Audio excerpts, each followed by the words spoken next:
It's been 2.5 weeks since the feds named one of his deputies in the scheme to make DWI cases disappear. And the Bernalillo County Sheriff says he's still in the dark about their case. KRQE investigative reporter Ann Perrette sat down with the sheriff, who had a lot to say about the federal investigation. Sheriff John Allen echoed what we've heard from other law enforcement officials. He's in favor of getting rid of the bad apples within BCSO. He's upset for victims who have been impacted by drunk driving. But unlike what we've seen with other agencies, the sheriff is waiting to act until he learns more from the feds. I don't agree with how the investigation is going. There's too many leaks, too many conversations, too many interviews, and too much stuff coming out. Sheriff John Allen says he's learned more about the federal investigation into officers around the metro taking bribes through a law firm to get DWI cases dismissed or to never file them from watching our interviews with the FBI and U.S. Attorney. Everyone always talks about relationships, and they do it on the Fed sides, and I take their classes.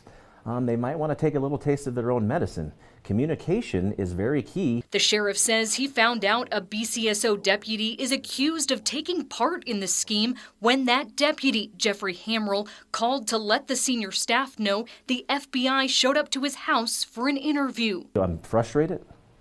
I'm angry. I don't have trust in anybody.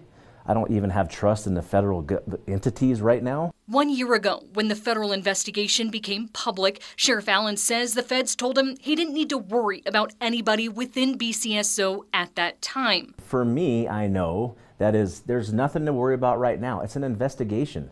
I was not naive to the fact that this could possibly pop up. If it's happening at Albuquerque Police Department and we all work so closely together, this could affect my agency.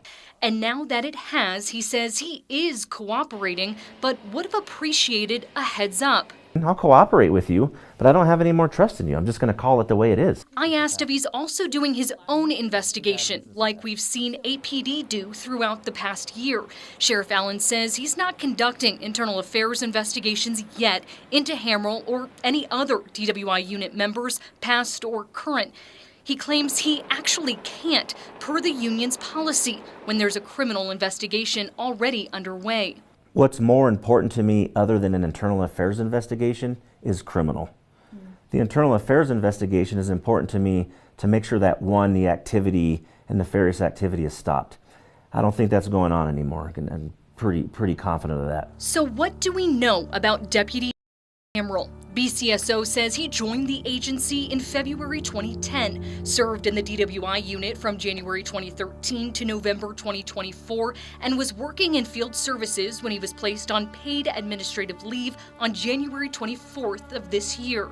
Going through court records we found from 2012 to 2023, he had 24 cases with attorney Thomas Clear III, who admitted to working with his paralegal Ricardo Rick Mendez to pay off officers in exchange for getting his DWI clients off the hook. And of those 24 cases, 15 were dismissed, a 62.5% dismissal rate. That's a concern to Allen, and so is the possible public perception of his longtime friendship with Clear and Mendez. Rick Mendez, I was actually friends with. Rick donated to my campaign. I met with Tom Clear.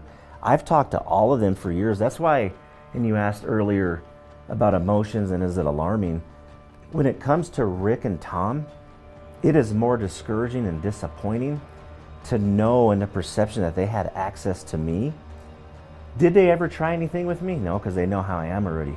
But it really does bug me because that perception is out there. It was Mendez who implicated BCSO when he admitted to his role in the DWI enterprise last month, but he didn't say how many deputies he worked with. Do you believe right now that he is the only BCSO member who is involved in this scheme? I don't believe anything at this point. Ann Perrette, KRQE investigates.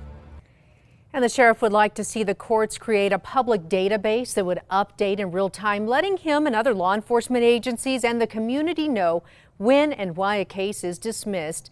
He says BCSO will make their own if the court isn't on board. And the sheriff's office is posting a new position this week, which will keep an eye on any potential patterns that could help them identify future corruption.